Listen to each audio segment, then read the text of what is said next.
నమస్తే, welcome to Suman TV. నేను విష్ణు. ప్రస్తుతంతో పాటు సీనియర్ ఫినాన్స్ ప్రొఫెషనల్ గిరిబాబు గారు ఉన్నారు. వారితో మాట్లాడదాం. సార్ నమస్తే. గిరిబాబు గారు నమస్తే అండి. అవును, మొన్న మీరు ఫోన్ చేసినప్పుడు మీరు నెల్లూరులో ఉన్నా అని చెప్పారు. ఎప్పుడు వచ్చారండి నెల్లూరు నుంచి? జస్ట్ ఒక 2-3 days బ్యాక్ వచ్చాను సార్. ఓకే, ఏంటి విశేషాలు నెల్లూరులో? ఏమున్నాయి సార్, యాజ్ యూజువల్గా ఎప్పటిలాగానే గుళ్ళకి గోపురాలకి తిరగడం, సరదాగా కాసేపు ఫ్రెండ్స్తో టైం స్పెండ్ చేయడము. మీరు ఫ్రెండ్స్ చాలా మంది నాకు చెప్తూ ఉంటారు, ఏమైనా ఫైనాన్షియల్స్ విషయాల గురించి డిస్కస్ చేస్తూ ఉంటారు మీతో అని చెప్పేసి. సో ఇప్పుడేం డిస్కస్ చేశారు? అంటే నేను నెల్లూరు వెళ్ళానంటే ఫ్రెండ్స్, అంటే నేనేదో పెద్ద ఫైనాన్షియల్ ఎక్స్పర్ట్ అయినట్టు అయిపోయారు మీరు ఆల్రెడీ. ఫైనాన్షియల్స్ లో నేనేదో పెద్ద సెలబ్రిటీ అయిపోయినట్టు వాళ్ళకున్న ఫైనాన్షియల్ మ్యాటర్స్ కి ఉన్న డౌట్స్ అన్ని కూడా నన్నే అడుగుతుంటారు. Very good. అంటే విష్ణు చాలా మంది ఎక్స్పర్ట్స్ తో మాట్లాడుతుంటారు కదా, సో విష్ణుతో కూడా మాట్లాడి మనం ఏదన్నా ఒక సొల్యూషన్ కనుక్కుందామని చెప్పి చాలా మంది నేను వెళ్ళినప్పుడు అడుగుతుంటారు. అంటే నాకు సాధ్యమైనంత వరకు నేను కొన్ని చెప్తుంటాను, అంటే నాకు అవగాహన ఉన్నంత వరకు. అంటే నేను చెప్పలేనివి ఏమన్నా ఉంటే మీలాంటి ఎక్స్పర్ట్స్ ద్వారా మరి ఇలాంటి వీడియోస్ చేసి ఆ వీడియోని ఫ్రెండ్స్కి షేర్ చేస్తుంటాను. తప్పకుండా విష్ణు, ఈ విధంగా మీరు మీ ఫ్రెండ్స్కి హెల్ప్ చేయడమే కాదు, మన సుమన్ టీవీ ప్రేక్షకులు కూడా అందరికీ చాలా హెల్ప్ చేస్తున్నారు ఇలాంటి రియల్ టైమ్ కేస్ స్టడీస్ తోటి. రైట్. సో అయితే మొన్న యాజువల్గా మొన్న ఊరు వెళ్ళినప్పుడు ఫ్రెండ్ కలిసాడు.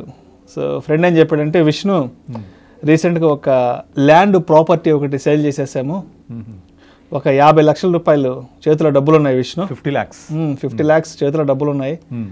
నెల్లూరు టౌన్లో ఏదన్నా ఒక అపార్ట్మెంట్లో ఒక ఫ్లాట్ ఒకటి తీసుకుందాం అనుకుంటున్నాము. అంటే వాళ్ళు ప్రస్తుతానికి నెల్లూరు నుంచి ఒక 30 kilometers రేడియస్లో విలేజ్లో ఉంటున్నారు. సరే, నెల్లూరు టౌన్కి షిఫ్ట్ అయిపోయి ఒక 30 అంటే ఒక 40-50 లక్షలు ఆ ప్రైస్ రేంజ్లో ఒక అపార్ట్మెంట్ ఫ్లాట్ కొందాం అనుకుంటున్నాము. కొంతమంది ఏం చెప్తున్నారంటే, అరే వద్దురా, ఈ డబ్బంతా తీసుకెళ్ళి నువ్వు అపార్ట్మెంట్ ఫ్లాట్ కొనేసావంటే చేతిలో డబ్బులు అయిపోతాయి, అలా కాకుండా ఈ డబ్బులు తీసుకెళ్ళి ఎక్కడైనా ఇన్వెస్ట్ చేసి దానిపైన వచ్చే రిటర్న్స్తో నువ్వు ఈఎంఐ కట్టుకుంటే నీ డబ్బులు నీ దగ్గర ఉంటాయి, ఆ ప్రాపర్టీకి ఓనర్ అవుతారా అంటూ కూడా చాలామంది చెప్పారు విష్ణు. మరి ఏం చేయాలి, నేను డైలమాలో ఉన్నాను. నీ దగ్గరికి చాలామంది ఫైనాన్షియల్ ఎక్స్పర్ట్స్ వస్తుంటారు కదా ఇలాంటి ఎడ్యుకేటివ్ వీడియోస్ చేయడానికి. సో ఎవరైనా వచ్చినప్పుడు మరి మాకున్న ఈ ఏదైతే ఉందో సందేహం, సో వాళ్ళని అడిగి వాళ్ళతో మాట్లాడి ఆ వీడియో లింక్ని మాకు షేర్ చేయ విషయం అంటూ కూడా నా ఫ్రెండ్ అడిగాడు. మరి ఏంటి ఇప్పుడు నా ఫ్రెండ్కి మీరు ఇచ్చే సలహా ఏంటి? 50 లక్షలు తీసుకెళ్ళి అంటే సింగిల్ పేమెంట్తో ఇల్లు కొనుక్కోవడమా, లేదంటే దాన్ని ఎక్కడైనా తీసుకెళ్ళి ఇన్వెస్ట్ చేసి దాని మీద వచ్చే రిటర్న్స్తో ఈఎంఐ కట్టుకోవడం బెటర్ అంటారా? యా, యాక్చువల్గా నా దగ్గరకు వచ్చే క్లయింట్స్ అందరికీ నేను ఎప్పుడు కూడా cash in hand is king always. Cash in hand is king. King always king. చాలా బాగుంది ఈ మాట. మీ దగ్గర చేతిలో డబ్బు ఉంటే ఎంత ఆర్థిక భద్రత ఉంటుందో ఒకసారి మీ గుండె మీద చేసుకోండి, మీకే అర్థమవుతుంది. ఒకసారి నా దగ్గర 50 లక్షలు ఉన్నాయి, నా బ్యాంక్ బ్యాలెన్స్ ఉంది అని ఒకసారి ఊహించుకోండి. ఆ ఊహ ఎంతో అందంగా ఉంటుంది. ఎందుకు అంటే ప్రపంచాన్ని జయించేసినంత ఆనందంగా ఉంటుంది 50 లక్షలు మన దగ్గర ఉన్నాయి. ఎగ్జాక్ట్లీ. మళ్ళీ 50 లక్షలు సంపాదించాలంటే అది ఒక జీవితకాల సంపాదన. మీ ఫ్రెండ్ అదృష్టం కొద్దీ ఎప్పుడో ప్రాపర్టీ అమ్మడం వల్ల తనకు 50 లక్షలు సమకూరాయి. మళ్ళీ తను ఒక 50 లక్షలు సమకూర్చాలంటే ఎంత ఎఫర్ట్స్ అర్థం చేసుకోండి. మరి అలాంటి ఎఫర్ట్స్ పెట్టి వచ్చిన డబ్బులు జస్ట్ లైక్ దట్ పే చేసేస్తే ఆ కంఫర్ట్తో వెళ్ళిపోతాడు. సో ఆ 50 లక్షలు ఉంటూ తనకు ఇల్లు కావాలి అనే ఒక కోరికని సమకూర్చుకోవడానికి ఒక బెస్ట్ ప్లాన్ చెప్తాను. ఆల్రెడీ నేను ఇంప్లిమెంట్ చేశాను. ఇది ఒకటి కాదు, 2-3 ఆప్షన్స్ చెప్తాను నేను. సో నేను ఆల్రెడీ 2016-17లో నాకు తెలిసిన క్లయింట్ ఒకతను నిజామాబాద్లో వాళ్ళు యాన్సెస్టర్ ప్రాపర్టీ అమ్మేశారు. అమ్మేస్తే యాన్సెస్టర్ ప్రాపర్టీ మీద 4 బ్రదర్స్కి తలా 1 crore వచ్చింది. ఒక 3 బ్రదర్స్ ఏమో వాళ్ళు ఇంకో చోట ఇల్లు కొనుక్కున్నారు. ఒక బ్రదర్ హైదరాబాద్లో మీకు సనత్ నగర్లో లోధా అపార్ట్మెంట్స్ ఉన్నాయి, ఐడియా ఉండే ఉంటుంది. అది 2016లో 1 crore ఉండేది. అప్పట్లో 16లో 1 crore అంటే చాలా పెద్దది, ఈ రోజుకి చాలా పెరిగిపోయింది రేట్ అది. అయితే 1 crore ఫ్లాట్ కొనుక్కున్న తర్వాత వాళ్ళు ఏం చేశారంటే ఫ్లాట్ ఇక్కడ ముందే బుక్ చేసేసుకున్నారు. వాళ్ళకి ముందే ప్లానింగ్ ఉంది, నేను అక్కడి నుంచి వచ్చే డబ్బులు ఇక్కడ కట్టేద్దామని. ఈ లోపల వేరే రెఫరల్ ద్వారా నాతో వాళ్ళు కనెక్ట్ అయ్యారు. కనెక్ట్ అయితే నేను చెప్పాను, ఆగండి, మీ డబ్బులు కట్టొద్దు అంటే. ఎగ్జాక్ట్లీ మీ ఫ్రెండ్ యొక్క సిచ్యువేషన్ అది. మీ ఫ్రెండ్ దగ్గర 50 లక్షలు, వీళ్ళ దగ్గర 1 crore రూపీస్. ఇప్పుడు మనం పాయింట్కి వస్తే, అయితే 50 లక్షల రూపాయలు మీ ఫ్రెండ్ దగ్గర ఉన్నాయి కదా, నేను ఏం చేశానో అదే ఎగ్జాక్ట్లీ మీ ఫ్రెండ్ కూడా ఇంప్లిమెంట్ చేయొచ్చు. నేను ఏం చేశానంటే వాళ్లకు లోన్ ఎలిజిబిలిటీ ఉంది ఇద్దరికి కలిపి. లోన్ ఎలిజిబిలిటీ 1 crore ఫ్లాట్కి ఆల్మోస్ట్ 80% పైన లోన్ ఇస్తారు ఏ బ్యాంక్ అయినా సరే. అంటే 80 లక్షల పైన లోన్ ఇచ్చేశారు. ఒక 20% కంపల్సరీ మనం డౌన్ పేమెంట్ కట్టాలి. కట్టేసిన తర్వాత ఆ 80 లక్షల రూపాయలు వాళ్ళ దగ్గర ఉంచేసుకొని ఆ 80 లక్షల రూపాయలని ఇమీడియట్లీ నేను ఏం చేశానంటే మ్యూచువల్ ఫండ్ ఇన్వెస్ట్ చేయించాను. ఇప్పుడు ఈ కేసులో ఏంటంటే ఆల్రెడీ వాళ్ళు ఇల్లు తీసేసుకున్నారు. వాళ్ళు తీసుకున్న తర్వాత 80 lakhs ఇన్వెస్ట్ చేయించాను. ఇన్వెస్ట్ చేసేస్తే వాళ్ళు తీసుకున్న 80 లక్షలకు గాను ఈఎంఐ వచ్చేసి 20 years పెట్టించాను. 20 years పెట్టించడం వల్ల అరౌండ్ 60,000 వచ్చింది ఈఎంఐ. ఈ 80 లక్షల రూపాయలు తీసుకెళ్ళి నేను 2016లో అప్పట్లో డివిడెండ్ ఫండ్స్ అని ఉండేవి. ఆ డివిడెండ్ ఫండ్స్ దగ్గర మోర్ దెన్ 10% డివిడెండ్ పే చేసేవాళ్ళు. ఈ రోజున డివిడెండ్స్ అనేది ట్యాక్సబుల్ కాబట్టి వాళ్ళ సిస్టమ్ మార్చాము. బట్ 16లో డివిడెండ్ ఫండ్లో ఇన్వెస్ట్ చేయించి ఆ రోజు దాదాపుగా హెచ్డిఎఫ్సి బ్యాలెన్స్ అడ్వాంటేజ్ ఫండ్, తర్వాత కెనరా బ్యాలెన్స్ అడ్వాంటేజ్ ఫండ్, తర్వాత ఎడెల్వెస్ బ్యాఫ్, ఇవన్నీ కూడా ఆల్మోస్ట్ 10-11% ఇచ్చేవి. కనుక 80 లక్షల మీద 70,000 రూపాయలు మంత్లీ ఇన్కమ్ వచ్చేది అతనికి డివిడెండ్ రూపంలో. ఆ 70,000 తీసుకెళ్ళి వాళ్ళు ఇమీడియట్లీ ఈఎంఐ కట్టేవాళ్ళు నెక్స్ట్ మంత్, ఎవ్రీ మంత్. ఆ 70,000 రూపాయలు పోగా 10,000 మిగిలేటివి ఇంకా. అయితే ఆ 80 లక్షల రూపాయలు నేను రీసెంట్గా చూస్తే 1,40,40,00,000 రూపాయల వాల్యూ ఉంది. ఓకే, వాల్యూ ఉంది. ఎప్పటి వరకు? ఈ మన ఈ రోజు వరకు. దాన్ని ఏం చేశామంటే 2018లో మన government dividend distribution tax DDT వేసేసింది. అంటే డివిడెంట్ వచ్చేది ట్యాక్సబుల్ అని. అందుకే 2018లో ఏం చేశామంటే 80 lakhs అప్పటికే 1 crore దాటిపోయింది. 1 crore దాటిపోతే నేను ఇమీడియట్లీ ఎస్డబ్ల్యూపీగా మార్చేశాను. మార్చేసి దాన్ని 8% ఎస్డబ్ల్యూ పెట్టేశాను. అంటే అప్పటికి 1 crore అయింది కదా. 1 crore మీద 8% ఎంత? 8 lakhs. 8 lakhs ఎవ్రీ మంత్ వచ్చేలాగా పెట్టేశాను. మళ్ళీ ఎగ్జాక్ట్లీ వాళ్ళకు ఈ 60,000 అయితే కావాలో అది వస్తున్నాయి. అది ఈఎంఐ పే చేస్తున్నారు. సో సేమ్ అదే ఈఎంఐ పే చేశాక కూడా ఎస్డబ్ల్యూపీ ద్వారా ఈ రోజు వాల్యూ 1,40,00,000 ఉంది. ఇది 2016లో నేను స్టార్ట్ చేశాను నేను. ఇప్పుడు కమింగ్ టు మీ ఫ్రెండ్ విషయంలోకి వస్తే 2 పనులు చేయొచ్చు. ఒకటి, ఇప్పుడు 50 lakhs ఉన్నాయి కాబట్టి తను ఏం చేయాలంటే ఇమ్మీడియట్లీ పొసెషన్ ఉండే ఫ్లాట్ కాకుండా ఏదైనా ఒక 1.5 year 2 years వరకు పొసెషన్ వచ్చే ఫ్లాట్ తీసుకొని లోన్ తీసేసుకోమని చెప్పండి. లోన్ తీసుకుంటే ఏం చేస్తారు బ్యాంక్ వాళ్ళు, ముందే ప్రీ అప్రూవ్ లోన్ ఇచ్చేస్తారు కదా, ఫుల్ ఈఎంఐకి వెళ్ళరు. ఓన్లీ ప్రీ ఈఎంఐ ఉంటుంది. అంటే ఎంతైతే కన్స్ట్రక్షన్ అవుతుందో అంతవరకే డిస్బర్స్ చేస్తారు బ్యాంక్. చేసినప్పుడు ఈ ఇంట్రెస్ట్ కూడా ఓన్లీ అంతవరకే తీసుకుంటారు, ఫుల్ ఈఎంఐ రాదు. కనుక టోటల్గా ఆయనకు లోన్ 50 లక్షలు వచ్చినప్పటికీ ఆ 50 లక్షల రూపాయల లోన్ మీద డిస్పర్స్ ఒక 5 lakhs చేస్తే 5 lakhs మీద ఇంట్రెస్ట్, 10 lakhs చేస్తే 10 lakhs మీద ఇంట్రెస్ట్, ఇట్లా only interest up to 2 years కడతాడు. ఓకే, జాగ్రత్త వినండి. అప్ టు 2 years కడుతూ ఉంటాడు ఇట్లా లోన్ మీద. ఓన్లీ ప్రీఎంఐ ఎంత ఉంటుంది? ఫ్యూ థౌజండ్స్, మేబీ 10-20,000 ఉంటుంది. If you could able to effort, very good. ఈ 50 లక్షలు ఏం చేయాలి? తీసుకెళ్ళి మ్యూచువల్ ఫండ్లో ఇన్వెస్ట్ చేసుకోవాలి. ఇన్వెస్ట్ చేసుకుంటే ఎగ్జాక్ట్లీ 2 years తర్వాత మినిమం ఒక 12% వేసుకున్నా 50 lakhs మీద 12% అంటే సంవత్సరానికి 6 లక్షలు, 2 yearsకి 12 lakhs.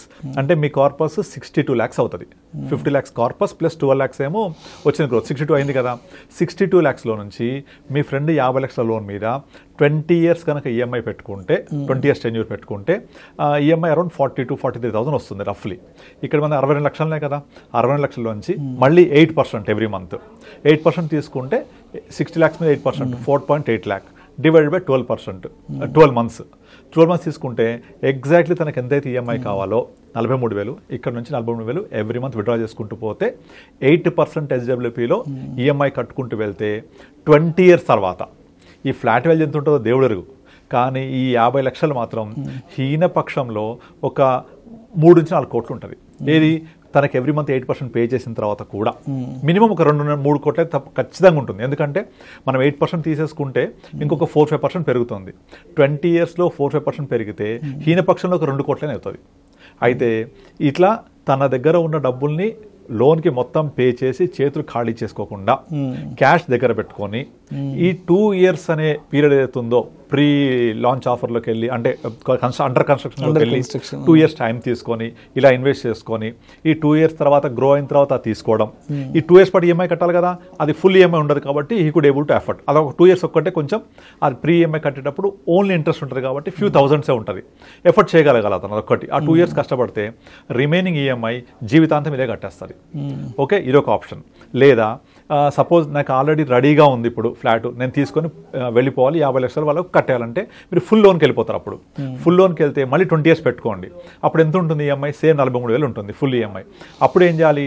ఈ 50 లక్షల మీద ఇన్వెస్ట్ చేసి ఒక్క 1 year మాత్రం ఆయన జేబుల నుంచి కట్టుకోవాలి 43,000 ఎవ్రీ మంత్ కట్టుకొని 1 month వెయిట్ చేయమనండి. 1 month తర్వాత అట్లీస్ట్ ఒక 12% వేసుకున్న 50 lakhs మీద 6 lakhs పెరుగుద్దా? 12% చెప్తున్నాను నేను. 6 lakhs పెరుగుద్ది కదా, ఈ 6 lakhsని ఒక బ్యాఫ్లో కన్వర్ట్ చేసేసుకోవాలి, బ్యాలెన్స్ ఆఫ్ డెంటిస్ట్ ఫండ్లోకి కన్వర్ట్ చేసుకుంటే అది బ్యాఫ్ అనేది సేఫ్గా ఉంటుంది. అందులో నుంచి మీకు కావాల్సిన 43,000 రూపీస్ ఈఎంఐ విత్డ్రా చేసుకుంటూ పోతే ఎగ్జాక్ట్లీ 43,000 అంటే మళ్ళీ అరౌండ్ 5.56 lakhs అంటే మళ్ళీ అగైన్ 8%కే వస్తుంది 56 lakhs మీద. 8 5 48 అరౌండ్ 5 lakhs వస్తుంది. 5 lakhs అంటే మంత్లీ 43,000 హరామ్సే వచ్చేస్తుంది. సో 1 year మాత్రం ఆయన కష్టపడి ఈఎంఐ కట్టుకుంటే రిమైనింగ్ 19 years పాటు అంతా కూడా మన దగ్గర నుంచి కట్టుకోవచ్చు. ఇది సెకండ్ ఆప్షన్. థర్డ్ ఆప్షన్ ఏంటంటే ఇక్కడ మనము ఈ ప్లాన్ అంతా చెప్పామనుకోండి, ఇంట్లో ఆడవాళ్ళు ఏమంటారు, అమ్మ నాన్న ఏమంటారు, అరే మార్కెట్లో పెడతానంటున్నావు, అక్కడ తీస్తానంటున్నావు, మార్కెట్ పడిపోతే ఎట్లా, యుద్ధం వస్తుంది అంటున్నారు, ఇంకోటి అంటున్నారు, పడిపోతాయి, అది 6% 12% ఇస్తుందా ఇవ్వదా, నీకు ఎందుకు వచ్చిన గొడవ, లోన్ కట్టేస్తే ఓ పని అయిపోద్ది అనుకుంటారు. కానీ ఒక్కసారి మీరు ఇంప్లిమెంట్ చేసి చూడండి. ఇది ఇంప్లిమెంట్ చేసి ఒక 1-2 years చూడండి. మీరు ఒక 2 years తర్వాత మీరు ఎంత కంఫర్ట్ జోన్లో ఉంటుందో అర్థమవుతుంది మీకు. మీ దగ్గర 50 లక్షల మీ క్యాష్ మ్యూచువల్ ఫండ్ రూపంలో ఉంటుంది, ఇది పెరుగుతూ ఉంటుంది. మీరు ఈ ప్లాన్లో ఒక 1 year వెయిట్ చేసి, నేను సెకండ్ ప్లాన్ చెప్తున్నాను, 1 year వెయిట్ చేసి ఆ 1 yearలో జనరేట్ అయిన 6 lakhs ఏదైతే ఉందో 12% చొప్పున దాన్ని కడుతూ పోతూ మీ కార్పస్ ఏదో చూడండి ఒకసారి. మీకు ఏ టైంలో మీకు ఇబ్బంది అనిపించి ఇది జరగదు, నేను చెప్పేదంత తప్పు, మార్కెట్ పడిపోతే మొత్తం పడిపోతుంది అనే ఫీలింగ్ ఉంటే అప్పుడు మీరు కావాలనుకుంటే దీంట్లోంచి కొంచెం కొంచెం మార్కెట్ పీరియడ్ తీసి మొత్తం మీ లోన్ క్లియర్ చేసుకోండి. క్లియర్ చేసుకునే ఆప్షన్ కూడా ఉంటుంది. ఇక్కడ లాక్ అవ్వదుగా ఇది. అంటే మీకు అపనమ్మకం ఉండి నా ప్రయాణం సరిగా జరగట్లేదు, నేను చెప్పింది జరగదు అని అనిపిస్తే ఏ క్షణమైనా విత్డ్రా చేసి మీరు కట్టేసుకోవచ్చు. అలా కట్టేసుకొని లోన్ క్లియర్ చేయొచ్చు. లేదు నాకు ఇది కన్విక్షన్ ఉంది, ఇది కనుక 20 years ఉంచుకుంటే నాకు తప్పకుండా 20 years తర్వాత నా కార్పస్ ఏమో ఒక 2.5 crores అయిపోద్ది, నా ఈఎంఐ క్లియర్ అయిపోద్ది అని మీకు నమ్మకం ఏర్పడితే డెఫినెట్లీ జరిగి తీరుద్ది. ఇది డెఫినెట్లీ అంటే పక్కా. ఎందుకంటే మీరు చేసే ఇన్వెస్ట్మెంట్ మ్యూచువల్ ఫండ్స్లో ఇప్పుడు జనరేషన్ టుగెదర్ మన ఇన్వెస్ట్మెంట్ హ్యాబిట్స్ మారిపోతూ ఉంటాయి, లైఫ్ హ్యాబిట్స్ మారిపోతూ ఉంటాయి, స్పెండింగ్ హ్యాబిట్స్ మారిపోతుంటాయి. అలాగే ఇన్వెస్ట్మెంట్ హ్యాబిట్స్ కూడా మార్చుకోవాలి మనం ఆ ప్రకారంగా. నెక్స్ట్ అంతా కూడా market dynamics, GDP, growth rate, economy ఇవే రిలేటెడ్ ఉంటాయి. అంతా కూడా ట్రెడిషనల్ ఇన్వెస్ట్మెంట్స్ జమానా అయిపోయింది. సో ఈ ఏరియాలో మనం ఇన్వెస్ట్ చేస్తున్నప్పుడు డెఫినెట్గా మనం అంతా 12% చొప్పున చెప్తున్నా మీకు నేను. ఆ 12% చొప్పున వస్తే కూడా మీ ఈఎంఐ కట్టడానికి సరిపడా డబ్బులు ఉంటాయి, మీ కార్పస్ పెరుగుద్ది. కనుక మీ ఫ్రెండ్కి నిజంగా మీరు కనుక ఇంప్లిమెంట్ చేయించగలిగితే తనకు మీరు ఇచ్చే అతిపెద్ద బహుమానం అది. లిటరల్లీ మిమ్మల్ని దేవుళ్ళగా చూస్తాడు. ఎందుకంటే అన్నమాట ఇప్పుడు నేను ఏదైతే లోదా అపార్ట్మెంట్ చెప్పానో వాళ్ళు జైన్స్ అనమాట. వాళ్ళు నాకు కాల్ చేస్తే they literally treat me like A more than a God. ఎందుకంటే ఈ రోజు వాళ్ళ దగ్గర పోర్ట్ఫోలియో మినిమం 1.5 1.6 crore ఉంది. ఏది ఆఫ్టర్ 6-7 years ఇక్కడ నుంచి కాంపౌండింగ్ పెరుగుతూ ఉంటుంది మళ్ళీ.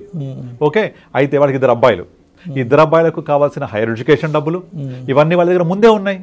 ప్లస్ ఆల్రెడీ ఎస్ఐపి కూడా చేయగలుగుతున్నారు వాళ్ళు, ఎందుకంటే ఈఎంఐ బర్డన్ లేదుగా. సో అలా చేస్తూ చేస్తూ వాళ్ళ యొక్క రిటైర్మెంట్ ప్లానింగ్ కూడా కంప్లీట్ అయిపోయింది. వాళ్ళు ఇంకొక 10 years రిటైర్ అయిపోతారు, అప్పటికి లోన్ క్లియర్ అయింది.